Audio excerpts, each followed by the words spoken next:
কুমোরটুলি ঢুকতেই দেখলাম বঙ্কিমদা একেবারে আপন ভোলা মনে সুন্দর একটা ছোট্ট অন্নপূর্ণা প্রতিমা বানাচ্ছেন। এরপর এটা হচ্ছে গোড়াচাঁদ পাল অ্যান্ড সন্সের যে স্টুডিও, সেখানে ঢুকলাম। বাহ, এটা কি নন্দী? আমি কিছু বুঝতে পারছি না। সেটা খৈনি বানানোর ভঙ্গিমা দেখে একদম মনে হচ্ছে না সত্যিকারের কোনো। এটা আবার কি? এটা দাঁড়িয়ে থাকা একটা স্ট্যাচু। বাহ, দুর্দান্ত। মানে অন্নপূর্ণা প্রতিমার সাথে এইগুলো থাকবে, যা বুঝতে পারলাম আর কি দেখে। বেশ ভালো লাগছে কিন্তু দেখতে। হঠাৎ করে মনে হচ্ছে যেন সত্যিকারের কেউ দাঁড়িয়ে আছে। যা, ধুতিটাও পড়েছে দুর্দান্ত।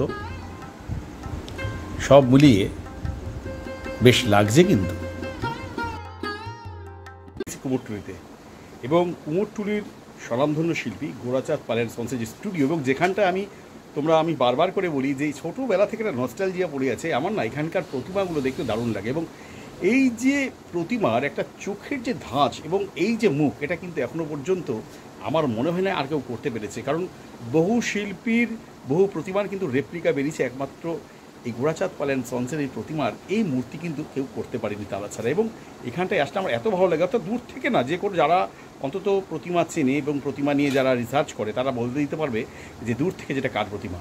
তো সেই টানেই আমি চলে আসি। এবং বিশেষ করে কি বলবো, মানে জাস্ট প্রদ্যুৎদাকে তোমরা সবাই চেনো জানো, এবং আমার মানে খুব ভালো লাগার একজন মানুষ। তো আমি যখন তার দেখছিলাম, মানে তারও যে একটা পেজ রয়েছে তাদের, সেখানে যখন দেখছিলাম এই প্রতিমাগুলোর কিছু ছবি, আমি আর লোভ সামলাতে পারি না, আমি কিন্তু চলে এসেছি। এই হচ্ছে গোড়াচাঁদ পাল অ্যান্ড সন্সের স্টুডিওর ভেতরে যে প্রতিমাগুলো তৈরি হয়েছে সেগুলো তোমাদের দেখাচ্ছি। দেখো কি সুন্দর প্রতিমাগুলো। এবং এই প্রতিমার চোখের কথা বলতেই হবে। গোড়াচাঁদ পাল অ্যান্ড সন্সের যে প্রতিমাগুলো, তাদের চোখের না একটা দারুণ ব্যাপার আছে। এবং এই মুখশ্রী সত্যি একেবারে সবার থেকে আলাদা। তোমাদেরকে একটু ঘুরে দেখাই, তাহলে তোমরা বুঝতে পারবে।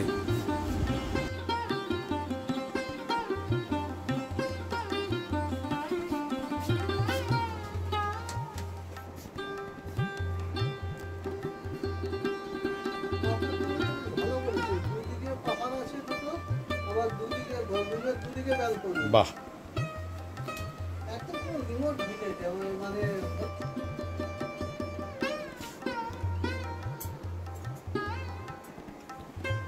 সত্যি শিবের এই মূর্তিটা কিন্তু দুর্দান্ত। দেখো, দেখতেই পাচ্ছ কি সুন্দর মূর্তি, বলো তো।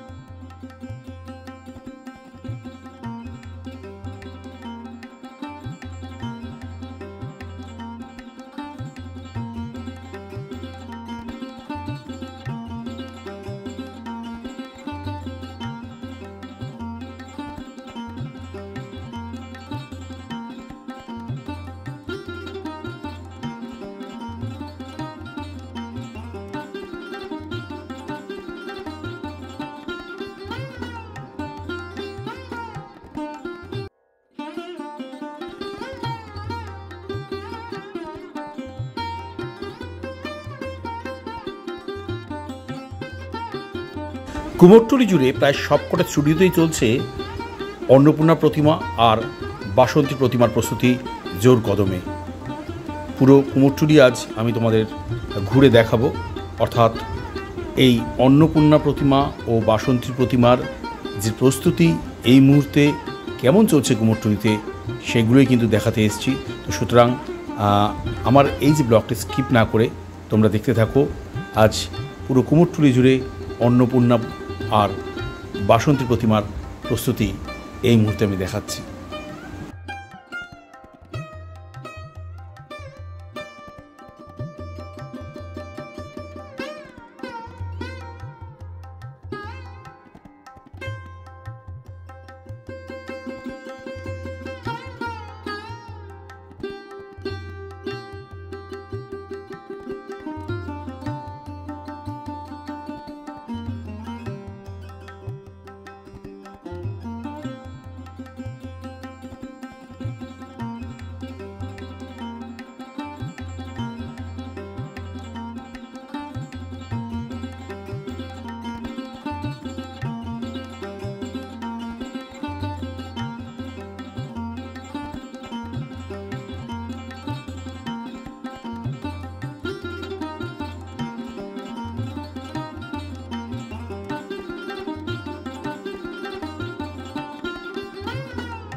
এটা আরেক স্বনামধন্য শিল্পী কার্তিক পাল স্টুডিও, দেখো দেখতেই পাচ্ছ।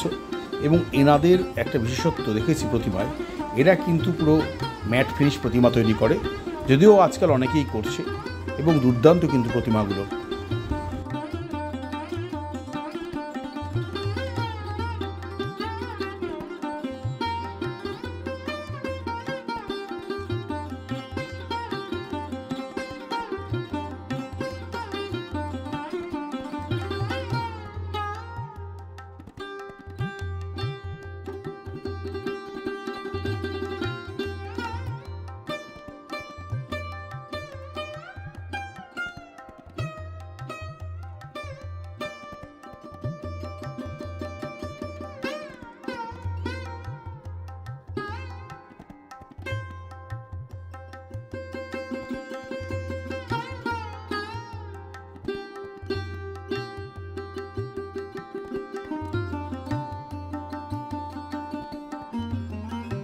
কুমোরটুলি যখন এভাবে করে ঘুরে ঘুরে দেখছিলাম, হঠাৎ দেখলাম আমার প্রিয় শিল্পী পরিমল পালকে।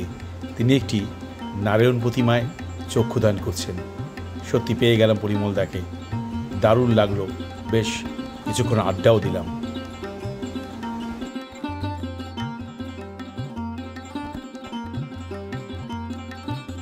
একদিকে যেমন চলছে অন্নপূর্ণা প্রতিমার তৈরি, দেখো আরেকদিকে চলছে বাসন্তী প্রতিমা তৈরি। অনেকে বাসন্তিকাও বলে থাকেন। তো সুতরাং যেটা বলছিলাম যে সব মিলিয়ে কুমোরটুলিতে কিন্তু এই মুহূর্তে অন্নপূর্ণা পূজা এবং বাসন্তী পুজোকে ঘিরে চলছে জোর কদম প্রস্তুতি।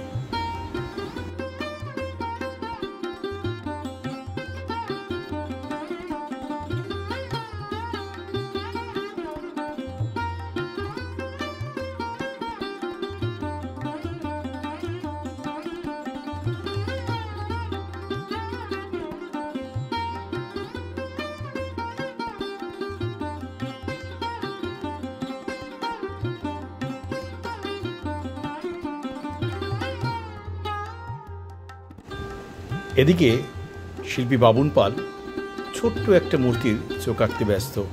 সত্যি বাবুনদা ছোট প্রতিমার বড় শিল্পী একজন। আর বাবুন পালের ঠিক পাশেই দেখতে পাবে ছোট প্রতিমার আরেক বড় শিল্পী বঙ্কিমদাকে, আমার খুব পছন্দের শিল্পী, প্রিয় শিল্পী। এই মুহূর্তে আমি যে স্টুডিওর সামনে দাঁড়িয়ে, সেটা কৌশিক পালের স্টুডিও। দেখতেই পাচ্ছ কৌশিক পাল আর্ট কলেজ স্টুডেন্ট, খুব সুন্দর প্রতিমা বানায়। দুর্দান্ত একটা বাসন্তী প্রতিমা দেখতে পাচ্ছি, আবার অন্নপূর্ণা প্রতিমাও আছে। তাহলে এই মুহূর্তে আমি বিদায় নিচ্ছি কুমোরটুলি থেকে। তোমাদের আজকে এই অন্নপূর্ণা এবং বাসন্তী পুজোর যে প্রতিমা তৈরি হচ্ছে, সে ব্লগটা কেমন লাগলো অবশ্যই কিন্তু তোমরা আমি জানিও। এই ভিডিওটা শেষ হওয়ার আগে তোমাদের কাছে একটা প্রশ্ন। এই যে কালো রঙের কালী প্রতিমার মতন একটা প্রতিমা দেখতে পাচ্ছি সিংহের ওপর বসে, এটা কি মূর্তি? প্লিজ আমাকে একটু কমেন্ট করে জানিও।